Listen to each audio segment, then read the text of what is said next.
오늘 처음으로 오마이TV에 출연하신 분을 모셨습니다.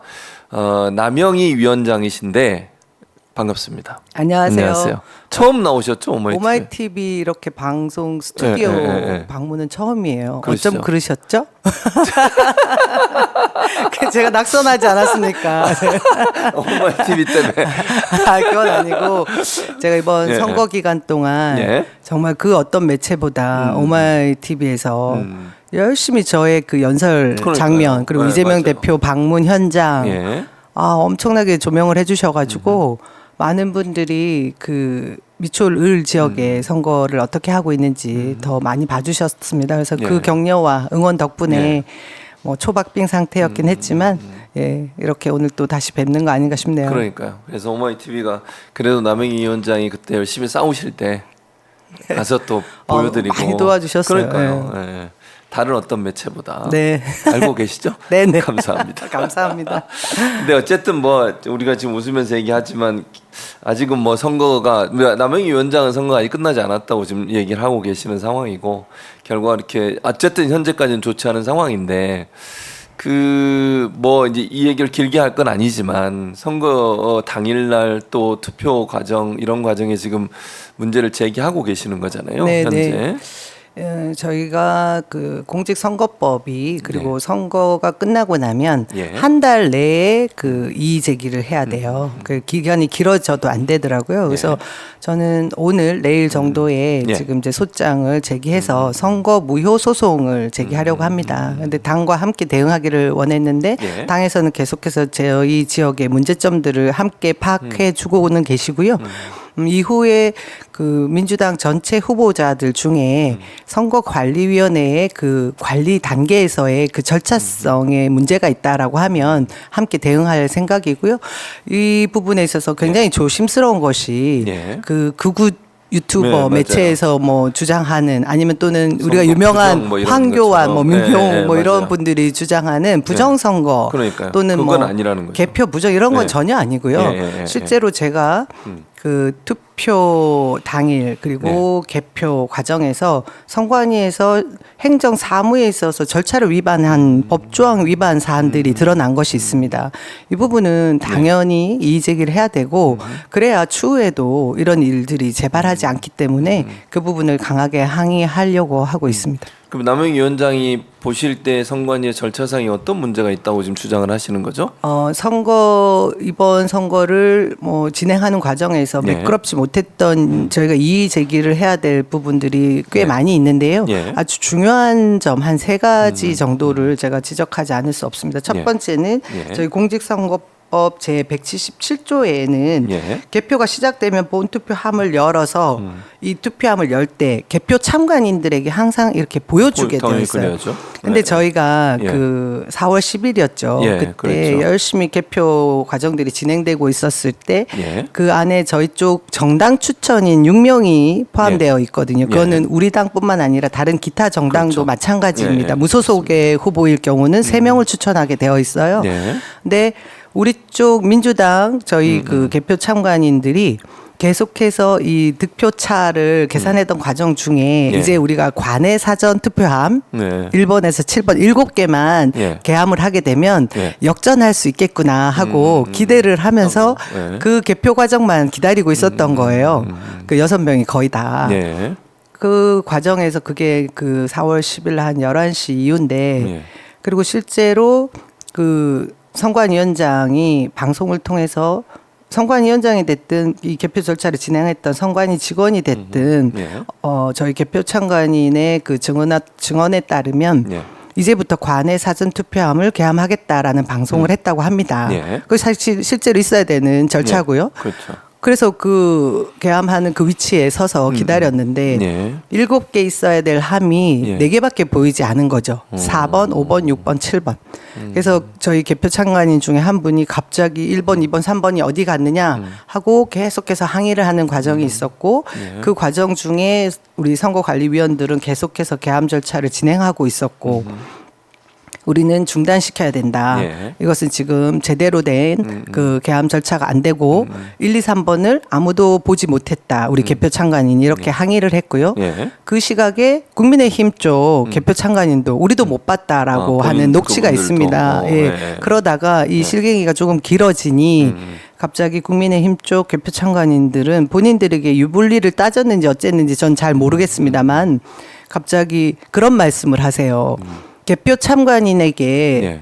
투표함을 개봉할 때 보여주지 않는 것이 위법이라는 것이 어디에 법이라도 있습니까? 그냥 진행시키세요. 이런 말을 해요. 이거 위법입니다. 이게 제가 지금 말씀드리고자 하는 공직선거법 제 177조 위반인데요.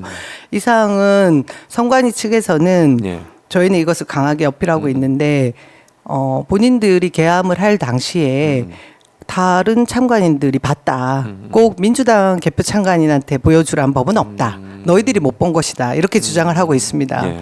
근데 여기서 또 조금 미심쩍은 부분이 저희는 분명히 11시 이후 그 시각에 이 투표함을 열 것이라고 기다리고 있었는데 그 개표 상황표 진행표 이 표를 보면 로그 기록이 있어요. 예. 투표 개시 시각을 보면 8시 53분에 이미 1, 2, 3번을 시작했더라고요. 아, 그래요? 이런 절차적인 그 이견들이 분명히 있는데 이 부분은 저희가 그 당시에 개표 현장이었던 송림체육관 CCTV를 살펴보면 예. 조금 더 명확해질 수 있어서 그것을 지금 보전 신청을 해뒀고 예. 현재 그 CCTV 내용을 확인할 절차를 밟고 있는 중입니다. 그럼 이제 고소가 들어가고 고소고발이 들어가면 절차상 수사가 진행될 것이고 지금 말씀하신 내용들이 사실인지 아닌지가 확인이 되겠다 이렇게 볼 수 있겠네요. 그 지금 말씀드린 부분은 예. 어떻게 보면 이제 다툼의 여지가 있는 부분인데 예. 다툼의 여지가 없는 절차상의 위법성이 또 하나 있어요. 그것이 제 178조 3항인데요.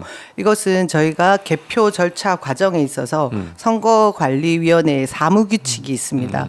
이 부분에 그 선거 그 개표 상황표라는 것을 공표를 하든지 벽면에 예. 예. 아니면 선관위원장이 육성으로 개표함이 다 개봉되고 집계된 것을 발표를 하든지 두 가지 중에 하나는 꼭 지켜야 되거든요. 예. 근데 저희 이번 미출구 선관위에서는 이 절차를 어겼습니다. 아, 그래요? 예전에 쓰던 집계 상황표라고 하는 예. 공식 문서가 아닌 다른 서식을 벽면에 부착을 해놓고 이의를 제기하는 우리 쪽 개표 참관인들에게 이것은 서비스 차원의 일이니까 개표 상황표를 보지 않아도 된다는 발언을 해요. 근데 이 절차가 생략된 것은 현재 우리 미추홀 을지역은 선거 개표 절차를 다 밟지 않았다. 이것은 절차적으로 굉장히 위법하다. 그 부분에 대해서는 선거 관리를 했던 선거사무국장도 인정을 했습니다. 아, 인정을 했습니까? 그 부분도 사실 이제 따져봐야 되는 상황이 됐군요. 가장 쟁점인 부분입니다. 예. 그렇군요. 그리고 옆 지역구인가요? 네. 그 강화 옹진 그쪽에도 무슨 논란이 좀 있었나요? 저희가 인천이 전체 지역구가 14개 지역구거든요. 이번에 예. 새롭게 또 구역이 새로 생긴 선거구가 있어서 14개 지역구인데 저와 제 예. 옆 지역인 강화 옹진 중구의 조택상 위원장, 조택상 후보가 낙선을 했어요. 저하고 예. 둘만 낙선을 했는데 예. 지난 21대에도 그 결과였습니다. 근데 공교롭게도 국민의힘 현역 의원 두 분 다 지난번에도 공직선거법 위반으로 오랜 기간 재판을 받았었습니다. 근데 강화 옹진 지역에도 이번에 굉장히 불미스러운 일이 있었어요.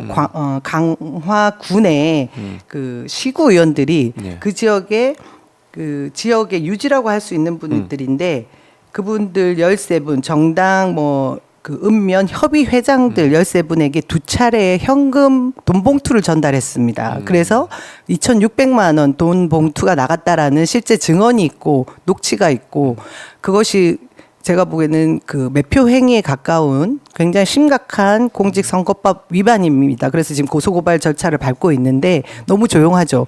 저희가 되돌아보면 인천 선거에 있어서 굉장히 위중한 문제로 다뤘던 것 중에 하나가 그 당내 선거였던 송영길 대표의 돈봉투 사건으로 거의 지금 1년 이상을 온 나라가 시끄럽지 않았습니까? 네. 근데 그 돈봉투라는 것의 실체를 들여다보면 공직선거법에 저촉되지 않는 그 내용이었고 실제로 시효 기간도 이미 지난 사례였음에도 불구하고 정치권을 들었다 놨다 했던 그런 사건이었습니다. 근데 이번 이 강화군에 있어서 2,600만 원 현금 살포가 신고된 이 문제는 그것의 몇 배 더 심각한 위중한 선거를 어떻게 보면 금품 선거, 금품 살포했던 명확한 사례로 제가 보기에는 이 당선 무효까지 가능할 정도로 위중한 사건이거든요.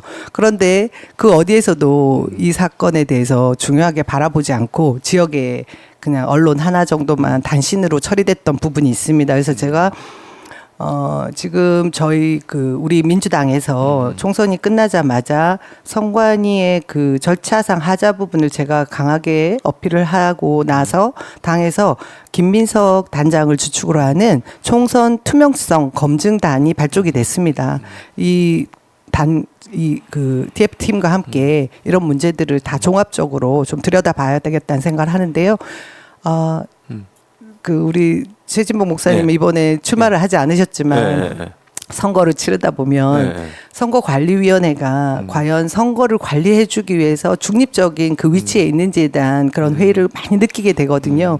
그래서 저는 이번 사건들을 기화로 선거관리위원회의 모든 시스템들의 문제는 없는지 그리고 정말 공정한지 헌법의 그 독립적인 기구로서의 역할을 다하는지에 대해서 우리 당도 그렇고 국민의힘도 마찬가지거든요. 네. 많은 기타 정당에서 이 부분을 좀 심각하게 좀 들여다봐야 되지 않을까 싶습니다. 그 운동에 제가 열심히 뛸 생각입니다. 예.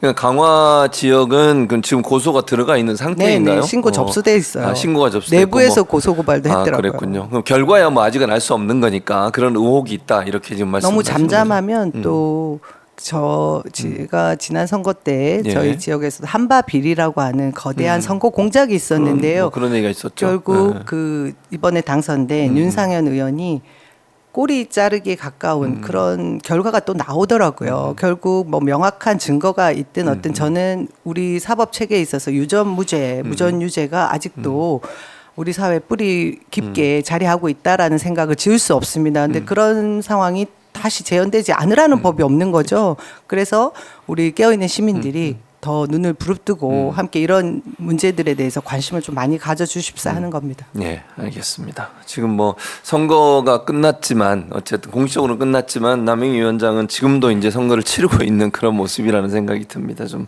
안타까운데 어쨌든 법적 절차가 잘 진행이 돼서 올바르게 결론이 나왔으면 좋겠다는 마음입니다. 양쪽 다 뭐 강화웅진 그쪽도 그렇고 뭐 고소가 들어가 있다고 하니까 수사를 통해서 어떤 것이 밝혀지겠죠. 또 선관위 관련된 절차상의 문제도 어쨌든 법적 절차를 통해서 소상하게 밝혀지길 바라겠습니다.